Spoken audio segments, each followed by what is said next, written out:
ሰላም ሰላም የተከበራችሁና የተወደዳችሁ ውድ ቤተሰቦቼ እንዴት ናችሁ? እኔ ያለው እግዚአብሔር ይመስገን። በያላችሁበት ዓለም ዳርቻ ሁሉ ሰላማችሁ ብዝት ይበልልኝ።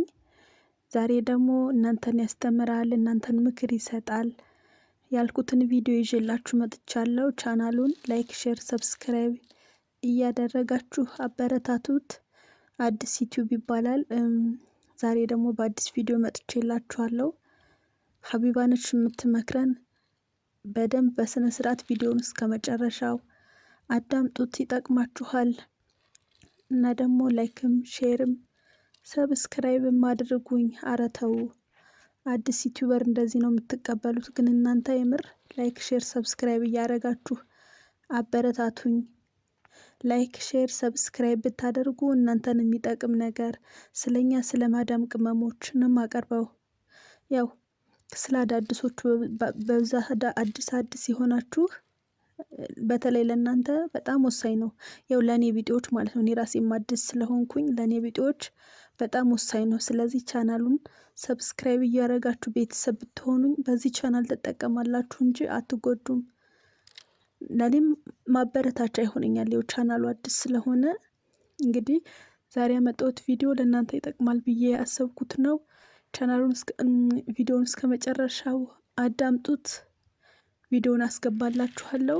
ላይክ ሼርም አድርጉኝ። እንግዲህ ሁላችንም የማዳም ቅመሞች ስንባል መቼም ሴት ልጆች ነን አይደለ? ይሄ ምክር ደግሞ በጣም ትኩረት የሚያደርገው ሴት ልጆች ላይ ስለሆነ የማዳም ቅመሞች ሁላችሁም መቼም ጉዳትም ምኑም ቀድሞ የሚያገኘን እኛን ነው እና ሴቶች ስለሆንን ይሄ ቪዲዮ ለእናንተ በጣም ወሳኝ ነው። ምክንያቱም እንዳንጎዳ ነው የምትመክረን ሀቢባ። በደንብ አዳምጡት፣ ቪዲዮ ይጠቅማችኋል። ሁላችሁም የማዳም ቅመሞች በጣም ወሳኝ ትምህርት ነው። ያው ትማሩበታላችሁ፣ እንደ ትምህርት ውሰዱት። ምክሯ በጣም ደስ ይላል። በነገራችን ላይ በጣም ነው የምወዳት ሀቢባን ማለት ነው። ትዳር የምትፈቺው ማን ስለሆንሽ ነው? ብርቅ ነው መማገጥ? ወንድ ልጅ እኮ ነው፣ ወንድ ልጅ ነው። ተሳሳተ እና አርፈሽ ይቅር ብለሽ ትዳርሽን አታድኚ፣ ልጆችሽን አታሳድጊ ትባላለች። በአካባቢ በዘመድ በቤተሰብ በጓደኛ በሁሉም ትችት ይደርስባታል። የማገጠ ባሏን ይቅር ያለች ሴት በሁሉም ትደነቃለች፣ ምሳሌ ትሆናለች። እናት ልጇን ስትመክር እያት ያገኘች ጎበዝ፣ ችግሯን ሽፍን አርጋ ባሏ ማግጦባት ሽፍን አርጋ ማንም እንዳይሰማ ሽፍንፍን አርጋ ችግሯን አልፋ ነው ይኸውልሽ ትዳሯን እየመራች ያለች። ይህ እንዴት ደስተኛ ሆኖ ስንት ልጆች እያበዙ እንደሚኖሩ ትባላለች። እሷ እኮ ማታ ማታ እያለቀሰች ነው እኮ የምታድረው። ተጸጽታ ራሷን ጠልታ የበታችነት ስሜት እየተሰማት እኮ ነው። ባሏ እየናቃት እኮ ነው የማገጠ ባሏን ይቅር ብላ ለምን የተፈታች እንዳትባል ብላ። ከራስ ሌላው ከምጣላ ዓለም ይጣላኝ። ገባሽ? አንቺ ኖ ስትይ ራስሽን ስትመርጭ ዓለም ይነሳብሻል። በመጀመሪያ ደረጃ የማገጠ ባልሽን ይቅር አላደርግም ስትይ ቤተሰቦችሽ ይነሱብሻል። እናትሽ፣ አባትሽ፣ እህት፣ ወንድምሽ አንዴ ማገጠ ብለሽ ነው። ወንድ ልጅ እኮ ተሳሳተ፣ ኧረ ልጄ ተይ ሸፈንፈን አድርጊ፣ የቤትሽን ገበና ጉድሽን አደባባይ አታውጪ፣ ፍቺ ምናምን አትበይ፣ በቃ ይቅርታ አድርጊለትና አብረሽ ኑሩ ትባያለሽ። ከቤተሰብ ግፊት ይመጣል፣ ጎረቤት፣ ጓደኛ፣ ሁሉም ሰው ኧረ ተይ ጉድሽን አገር አይስማ፣ ጉድሽን ሸፍነሽ ኑሪ ትባያለሽ። ማግጡ አንገትሽን ደፍተሽ መልሰሽ ወደ ትዳርሽ እንድትገቢ ሴት በመሆንሽ መቻል ግዴታሽ እንደሆነ እየነገሩ አስገድደው ወደዛ ትዳር መልሰው ያስገቡሻል።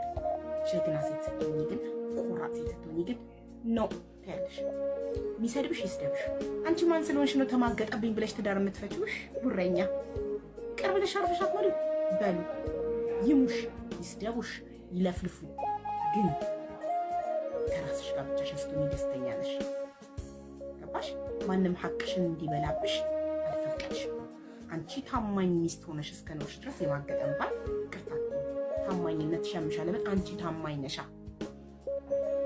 ግን እኔ እንደውም ብዙ ጊዜ ይቅርታ የምታደርገው ፐርሰናሊቲ አሰስ የሆነ ብቻ ሳይሆን ራሷን የምትማገጥ ሴት ትመስላለች እንጂ ባሏን ከልቧ የምትወድ ታማኝ ሴት ባል የማገጠ ባል አቅፋ አታደርግ። ኔቨር ኤቨር። ይኸው አንቺ እየተጸጸትሽ ነው። አሁን አንቺ እኮ ጸጸት ላይ ነሽ። ድጋሚ ቢያደርገውስ እያልሽ ነው። ይቅርታ አድርጋ በቤተሰብ ጫና፣ በሃይማኖት አባት ጫና፣ በጎረቤት በዘመድ ጫና ይቅርታ አድርጋ የገባች ሴት ደስተኛ አይደለችም። ለምን አትሉኝም? የተሰበረው ልብ እንደነበረ አይጠገንም። እምነት አንዴ ከተሰበረ ተሰበረ ነው። በቃ ተሰብሯል እምነቷ። ስልኩ በጠራ ቁጥር ውሽማ የደወለች ነው የምትመስለው። ሁሌ ጭቅጭቅ አለ እዛ ቤት ውስጥ። ስራ ባረፈደ ቁጥር ከሌላ ሴት ጋር ነው። አደጋ ደርሶበት ሆስፒታል ቤተኛ ከሌላ ሴት ጋር ነው። በቃ ሰላም የላትም። ጥርጣሬ ይገላታል፣ ጥርጣሬ ይበላታል ውስጧን። ከዚህ ሁሉ ሰላም አይሻልም? ተለያይቶ በሰላም መኖር አይሻልም? ተሰብራ ደስታዋን አታ ለምን እንዴ? እሱ በራስ ወዳድነት በማገጠው አንድና አንድ መማገጥ ስህተት ሊሆን የሚችለው መድኃኒት ተደርጎበት ጠጥቶ መድኃኒት ራሱን ስቶ ያቺ ሴት አንቺ መስለሹ ከተኛ ብቻ ነው እንጂ ሰክሬ ነው። ሰክረህማ ድራይቭ አድርገህ ቤትህን አውቀህ እኮ እየመጣህ ነው። የቤትህን አድራሻ አውቀህ ሰክረህ መኪና እየነዳህ የቤትህን አድራሻ ትመጣለህ፣ ወይንም በታክሲ እየመራከው ቤትህን ትመጣለህ። እና እንዴት ነው ያቺ ሴት ሚስትክ እንዳልሆነች የማታውቀው? ተሳስቼ ነው አውቃለሁ። መማገጥ መቼም ስህተት ሆኖ አያውቅም። ስህተት አትበሉ እሺ። ተሳስቶ ነው አትበሉ። ሰማችሁ? የሀቢባ ምክር ሰማችሁ አይደለ? የማገጣባችሁ ወንድ ጋር አብራችሁ ተለማምጣችሁ አብራችሁ መኖር በጣም ከባድ ነው። በጣም ማለት ነው። ህይወታችሁን እስከ ማሳጣት ድረስ የሚደርሰው ሁላችሁ። የሚያጨስ ሰው ይስተካከላል፣ የሚቅም የሚጠጣ ሰው ይስተካከላል። ሴሰኛ የሆነ ሰው ግን አይስተካከልም። ሴሰኝነቱን በፍጹም አይተው፣ በፍጹም ወልዶ ራሱ ይሄዳል። ወልዶ አግብቶ ወልዶ ራሱ ልጅ እያለው ይሄዳል። ያዝ ነው ያ ሰው። ሴሰኛን ሰው ማስተካከል አይቻልም። አሁን እሷ የተናገረችው ትክክል ናት፣ ሙሉ ለሙሉ ማለት ነው። ይሄ ነገር ዝም ብዬ ቁጭ ብዬ ሳስበው ከምን እንደሚመጣ ታውቃላችሁ? ራስን ከመጥላት ነው የሚመጣው። በተለይ የማገጠ ወንድ ጋር መሄድ ማለት ራስን መጥላት ነው። ማርያምን ምናልባት በጊዜው ላይ ተሰማችሁ ይችላል እንጂ አሁን ላይ የማገጠ ወንድ ጋር መሄድ ራስን መጥላት ነው። ራሳችሁን ካልጠላችሁ በስተቀር ማለት ነው ማግጦባችሁ እዛ ሰው ጋር አትሄዱ። ራሳችሁን ውደዱ። ራሳችሁ ላይ ስሩ። ራሳችሁን ውደዱ። ከኔ በላይ ሰው የለም በሉ። እኔ ለኔ ብላችሁ በቃ ራሳችሁን ብቻ አስቡ። ዛሬ እንዴት ባረግ አምርብኛል፣ ዛሬ እንዴት ብል ራሴን ወደዋለሁ፣ ዛሬ ራሳችሁን በመስታወት እያያችሁ ራስ በራሳችሁን አናግሩ። ለሰው ማለታችሁን ትታችሁ እኔ በሉ። የምር ነው የምላችሁ። ከዛ ታዩታላችሁ ልዩነቱን። ግን ራስን መጥላት፣ ስለ ራስ አለማሰብ በቃ ሌሎቹን የበላይ እንዲሆኑ ላያችን ላይ እንዲጨፍሩ ዳንኪራ እንዲያደርጉብን እንፈቅዳለን ማለት ነው። እና እንደው ቆም ብለን እናስብ። እሺ የማዳም ቅመሞች ችግር የሚያጋጥማቸው በብዛት ደግሞ የማዳም ቅመሞች ናቸው። አሁን ደግሞ አንድ ቪዲዮ አይተን